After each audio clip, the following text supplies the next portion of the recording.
Hey, good morning, folks. This is Rick from LaLa Farm. So, we're right in the heat, right in the midst of this pandemic, coronavirus, social distancing, which we've been in about a month now. And so we've been spending a lot of time with family at the farm, getting a lot done on the weekends. Now my family's always here with me, as you can see in the videos. There's always little kids wandering around. Doesn't matter really what the content of the video is. Sometimes they're the focal point of a video, sometimes they're not, but they're always here, and we're going to have them all here today as well. But it's kind of got me thinking a little bit. Each one has their own unique personality. It's kind of like as a parent, you raise your kids, and you got all kinds of aspirational ideas when your kids are. Before you got kids, I wouldn't let my kid do this, I wouldn't let my kid do that. Well, then as a parent, you start backing off on a lot of those statements because you realize how impractical and silly many of them sound. So, we used to be one of those parents, LaLa and I, when before we had kids, well, we're never going to let our kids do this, or we're never going to let our kids do that. Kids are going to be kids, and they're going to do whatever they want to, regardless of what you say. The best thing that you can do is try to instill the values, the moral fortitude in them that allows them to make the best decisions that they can independently of you. I used to tell little Rick, who does a lot of you see him a lot on camera doing a lot of the video logs. The best measure of your character is what you do when your parents are not around. When me and LaLa are not there to watch you do something, are you making the right decisions? And but it's got me thinking about some of my grandkids and even my children, Rick and Rebecca, and their kids. And if we were in a true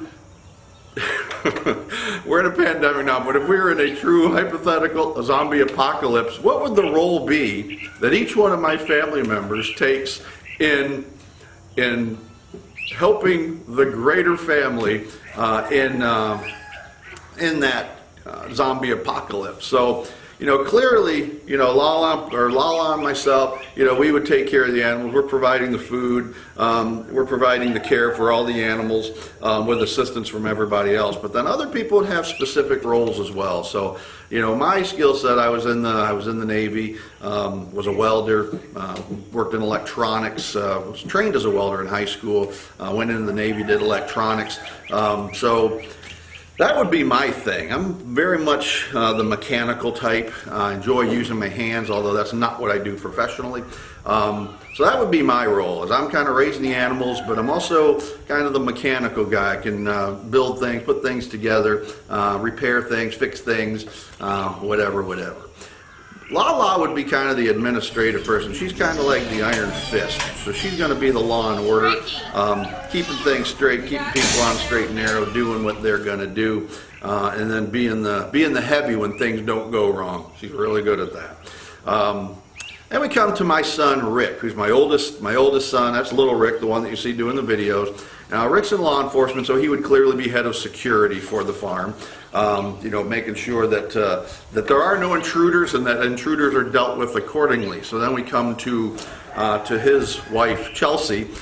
Chelsea you see from time to time on screen. I think in the next few months Chelsea is going to be, next few weeks probably, starting a new series on our channel. Kind of contributing to a new playlist where she's going to be doing some cooking using the products that we have on the farm here, mainly chicken, eggs, things along those lines, some goat. So that's kind of, you're going to see her on camera probably coming up in the next few weeks. But Chelsea is very much into fashion, very much she's trained as a cosmetologist, although she doesn't work in that field anymore. So she would be in charge of hair, makeup, and fashion on the farm. Now this would be fashion during the zombie apocalypse, so putting pieces together, that would be Chelsea's role. Then we come to my youngest child, Rebecca, who from time to time will also see on camera. She's got two children, Rebecca and Abigail, and Rebecca is kind of like, she's got mechanical aptitude like I did. She was also in the military as an aviation mechanic, structural mechanic. So she's kind of a MacGyver type as well, very crafty, huge into arts and crafts. But she also can talk in Disney lyrics. So I don't understand it. It's kind of odd to watch her and her husband communicate. They communicate in movie lines, and they can carry on complete sentences. It's really an amazing thing that they do. But nonetheless, so Rebecca would be in charge of arts, entertainment, and crafts for the family during the zombie apocalypse. So now we come to her husband, Steve. Steve is active duty in the United States Navy, currently serving overseas. And Steve is an independent duty corpsman. So clearly Steve's skill set's going to be the medical and healthcare first aid on the farm. So his is pretty straightforward. Then we come to their two kids. Then we come to my grandchildren. So Madeline's the oldest. Madeline is 12. You see her from time to time working with LaLa. She loves working with the goats. You'll see her working with the chickens sometimes.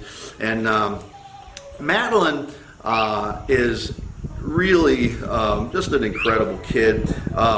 Kind of like the moral code of all of our grandchildren. So all of my grandchildren would be in charge of certain committee functions within the farm. So Madeline's going to be in charge of the "you shouldn't do that" committee, because she's constantly telling people you should not be doing that, and then she lets them make their own decision.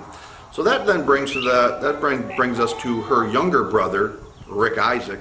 Rick Isaac is, I believe, 8 or 9, not sure. Hardly I can remember. Hardly remember my own name, much less their ages. But I think he's 8 or 9 in the 2nd grade. And Isaac would be in charge, or Rick Isaac would be in charge of, I know I shouldn't do it, but I'm going to do it anyway committee. So he really is the exact opposite of his older sister. And then you come to their smallest sibling, Patrick, who's the baby. You see him a lot on the videos because he follows his father around everywhere. We saw him in last week's video when we were setting posts. Patrick is right there climbing the fence. He's the one with his head in the bucket. Really kind of a goofy but really fun-loving kid. And Patrick is in charge of the committee that is, if I smile enough, I will get whatever I want committee. Because that's kind of how it works with him. He just smiles charmingly at you and he gets whatever he wants. Then we come to Rebecca's, my daughter's 2 kids, so Abigail. Abigail would be in charge of the Just Be Happy committee because she's always happy.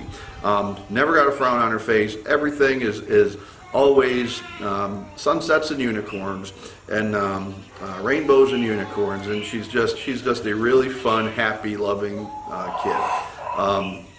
And then her younger sister, who's the dark opposite of her, would just be, she would be in charge of one of 2 committees. So it would be either the "Are you kidding me" committee or "Just Get Over It" committee. So you can see her and her sister are kind of exact opposites as well. So I just thought it was funny, kind of reminiscing, thinking about, if we were in a true zombie apocalypse, what would the family members, what would their jobs be on the farm? And so that kind of captures the essence of my thinking process. You can tell I've had far too much time to think about things over the last few weeks. So